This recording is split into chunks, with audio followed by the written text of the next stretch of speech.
A brand new Ferrari isn't cheap. This, for example, is a brand new 2017 Ferrari 488 Spider, and it costs around $350,000. I borrowed it from a viewer here in New Jersey so that I can show you exactly why it's worth it.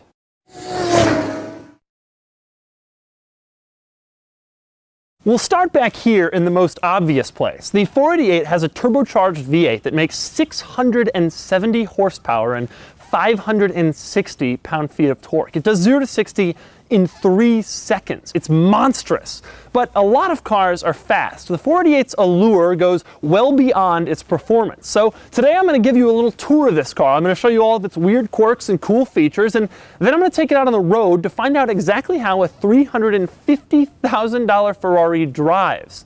And of course, there's more if you click the link below to check out my column on Auto Trader Oversteer. I'll start the tour by pulling on the 488's rather unusual door handles to open the door, and the first thing you notice is something interesting about the steering wheel. In this car, everything is on the steering wheel, and I mean everything. You want to put on the turn signals? All you got to do, push the turn signal button with your thumb. Want to push the horn? It's right up here. Again, push it with your thumb. Flash the lights? Put on the wipers, even turn the car from sport mode to race mode to wet mode. You can control the suspension system from the steering wheel, and you can even turn off and on the car. Once you get in this thing and you put your hand on the wheel, you really never have to take it off. But that's not the coolest part of the steering wheel. The coolest part is the red LEDs on top that light up when it's time to upshift. Here's something else I love about this car. You're sitting in the passenger seat of a normal car, and maybe you're wondering, what gear are we in? How fast are we going? Well, in the 488, you don't have to wonder because the passenger side has its own screen right under the airbag that tells you all of the important information that the driver gets in his gauge cluster. And you can cycle through different views too, like the current speed, but also the maximum speed and the average speed, your trip odometer and travel time, and various performance level readouts. But that's about the only fun you'll have as a passenger because everything else in this car is designed solely for the driver. The best example of this is in the middle, where the infotainment screen isn't in the center, it's right here in the gauge cluster. While the passenger has access to the climate controls, even the stereo controls are tilted towards the driver. This, for example, is the volume button. If you're the passenger and you want to change the tunes, forget it. Speaking of the middle, it's also home to a cup holder. Sort of.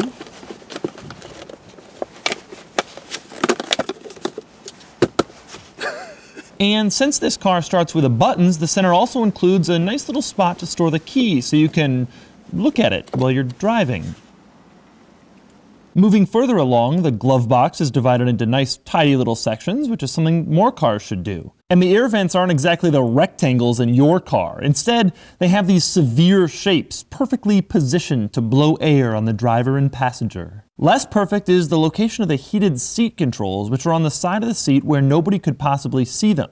The strange thing is they're numbered, even though you'll never be able to see what the numbers say. And then there are the door panels. Now, this is the door panel, obviously, and on it you'll find the door latch, of course, and also the front trunk release and the fuel door release. You'll also find the power mirror switch, but you won't find the window switches or the lock and unlock button. To find those things, we'll have to go hunting. Now, the window switches are located in the center console, which makes enough sense, but the power locks, they've got to be around here somewhere. In some logical placement, right? No, they don't. They're located on the ceiling. Right next to the towing mode button you'll never use is the lock and unlock button you'll use all the time. But back to the cool features, like how a few buttons over here let you check out turbo efficiency and turbo response. You can also adjust the vehicle dynamics, and you have a lap timer for track use. And then there's the best part, the pit speed button. Use it when you're on a track day to set a maximum speed for pit lane so you don't accidentally violate the speed limit when you're making a pit stop. I bet you don't have that in your Toyota Camry. You probably also don't have this amazing instrument panel with 3 parts. On the left, the vehicle settings. In the middle, this gorgeous tachometer that also tells you what gear you're in. And on the right, the infotainment system, which also doubles as a sharp camera with a lot of various different angles. Now, another one of my favorite features in this car is the front axle lifting system. That's right. Ferrari knows that the car is pretty low, so you might have trouble clearing obstacles like driveways and speed bumps. So, push a little button inside the car and the front axle actually raises up to give you extra ground clearance. When you've cleared whatever obstacle you need to, push the button again and the car goes right back down to normal. Another cool exterior detail, you've undoubtedly seen car company logos and wheel center caps, but have you ever seen them on the tire valve stem cover? But of course, one of the most important things about the 488 Spyder is that it's a convertible. So how do you put the top down on a 488 Spyder? Well, you pull a little switch inside the cabin and then it goes down in sort of an unconventional way. Watch closely. The rear sticks up like normal, but then the top just sort of folds back on itself rather than retracting like the roof in so many other convertibles. And then there's my favorite feature about the 488 Spyder. Let's pretend you don't want to put the top down, but you want to hear that glorious exhaust note. Well, push a little button inside the car and this window rolls down. That means from the inside the car, you can still hear everything that's going on back here without actually having the roof down. That is a really cool idea. And then we get to the front trunk. Unlatch the front trunk and you'll find it's actually surprisingly roomy up here. And I mean really surprisingly roomy. I had a Ferrari 360 and I think it had about half this much trunk space. The 488's front trunk is also home to two other rather interesting features. Number one, in all cars sold in the United States, it is mandated that there's a little latch inside the front trunk that you can use to escape in case you get caught in there. In the 488's trunk, the latch actually depicts a guy getting out of the trunk of a 488.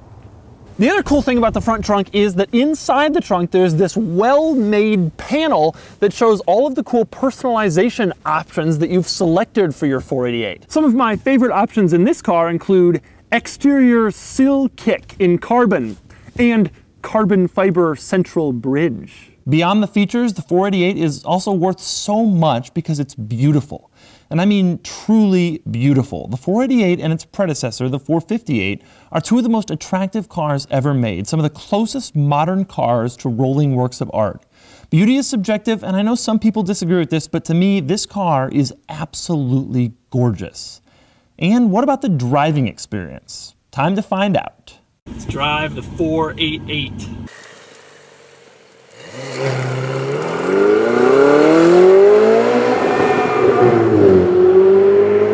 It's not crazily low. It's not as low as like in some cars. That is with like zero throttle. This car has so much life. Now the ride is a lot more punishing. You instantly feel than the California. Don't you think? You can clearly feel right away. We can feel the bumps a lot more. If you're not into that, then there are a lot of other cars that you could buy. You know, this is for people who are like, screw it. I want the best possible driving experience, and I'll put up with that. You know, it's so funny, these old Italian cars, the old ones were so compromised. Like the pedal box was too small, and there was all this stuff you had to put up with, and these new cars are just engineered so that anybody can drive them and drive them fast. Transmission is so smooth and so quick. It's just very clear this car was engineered for like one purpose, and that is just speed. You do put up with like a smaller cabin and like, you know, there's no like big center screen or it's easy to touch, whatever. Like, you're driving a car that is like purpose built when you're in this thing. People say, oh, it feels like a spaceship about a lot of cars, but like this, everything is driver focused and it's designed to make it like as easy as possible for you to just be like, boom, change the radio, boom, whatever, so that you don't have to, you can just like focus on driving solely.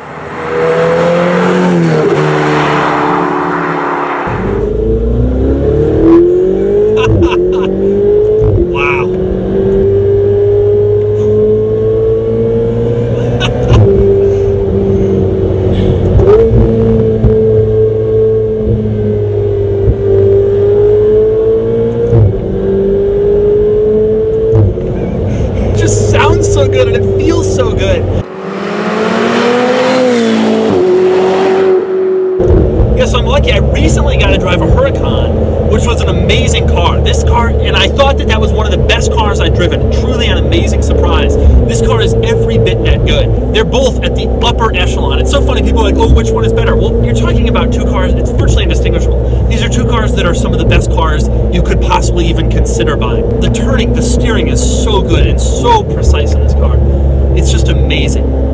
I feel so confident in this car already. It's funny, you drive around and it's a $350,000 car. I should be nervous. But the way that Ferrari engineers this car, you just feel so confident in your abilities and in the car's abilities. This car, you feel like you can do anything. I feel like I'm Superman.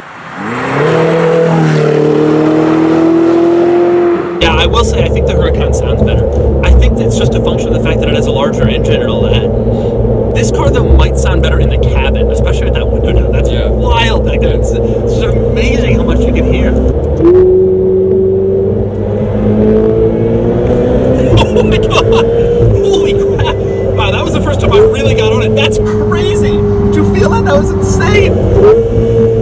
Oh, that's when the turbo really kicks in. That's what it's all about. Holy crap! I thought it was fast earlier when I was like doing like 3/4 throttle.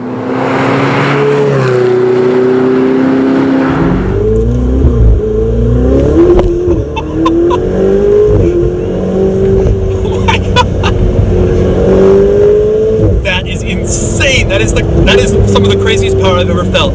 0 to 60 time doesn't quite tell the whole story with this car simply because of the way the turbocharger comes on. There's no lag because it's fast from a get-go, but then you get into the turbo and it's like, oh my god, I cannot believe it's doing that.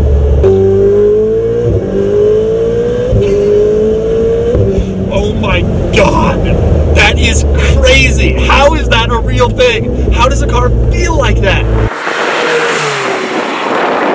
It's so funny, there was so much controversy with Ferrari. Oh, they're going to do turbo. The last naturally aspirated cars will be worth a lot because it feels better. BS. This feels better. This feels amazing. You know, I just drove the California, and the California is awesome, and I really believe it's an amazing car. I really, really like it. But if you want serious performance and serious speed and just totally flat cornering and unbelievable handling, I mean, it's hard to beat this, not in terms of Ferraris, in terms of all automobiles ever. This is the newest, the latest Ferrari is generally the greatest, and this is the latest Ferrari, and there's no question it's great. So the 488 is an amazing car to drive, but part of the fun comes from the ownership experience. And here to tell me a little bit more about that is this car's owner, entrepreneur, and professional speaker, Barry HABIB. Thank you for letting me borrow your 488 for the day. You got it. What is it like to come out to your garage and see this thing? Oh, you'd be lying if you say it didn't put a smile on your face. Every time still? Pretty much every time still. You know, I grew up extremely poor, so you know, you come from a position of gratitude and appreciation, and this is just one of those nice things that you could treat yourself and enjoy, and it's beautiful to look at. It's a great experience to be in and drive. Does the attention ever bother you? You know, it's kind of nice because I find that most people are pretty respectful. And most people are pretty nice, and I'm very easy with it. You know, I just say, hey, you want to take a picture with the car? Right, right. People sit in the car. And you kind of have to do that, right? Yeah, you know, most people, they respect it. All they want to do is just take a peek. They say, hey, that's a really nice car, and they're awfully nice about it. So the attention's kind of it's certainly a nice thing. Do you take it, you know, to the store and everything like that? Oh, and treat it like an old car? Oh yeah, I'm not. It's not a museum piece. It's something that I like to drive. How often are you driving top down with this as opposed to top up? Every chance I get. If I can tolerate the cold, I want to drive top down. Nice. What is your favorite part of the Ferrari ownership experience? There's the anticipation. There's actually ordering the vehicle. There's putting it together, picking things out, doing the research. I mean, that's really part of the wonderful, you know, experience of it too. So it starts there, and then of course the excitement of picking it up, and every time you get in it, every time you drive it, every time you kind of take somebody for a ride and you get to experience it and witness that kind of excitement through somebody else's eyes as well. Right. It's really nice. And it is, so it isn't to you just the driving experience. There's more to it, and you still get excited when you're ordering it and picking it out. Now, even after however many 8, 9 of these. Oh goodness gracious! Yeah, that is so exciting, and picking it up is exciting. Waiting for it to come in. Do you just probably let you track it and all that in production? They do. They tease you. They send you pictures from the factory that here, you know, you see the shell. You don't even know what the heck it is, but oh man, I got a picture. Could be anybody's car, right? Yeah. But you're like, oh, this is going down the line. But, and then so the dealer calls you one day and you're like, this is it, it's coming in. Well, you know, you're usually bothering the dealer a little bit. Is it here yet? Is it here yet? Yeah, right. So yeah, it kind of makes you feel a little bit like a kid. And there you have it. The 488 Spider is expensive, but it delivers the whole package. An amazing driving experience, an amazing ownership experience, gorgeous styling, and a lot of really cool features. It's hard to imagine paying $350,000 for a car, but if you're gonna do it, this should be on your short list.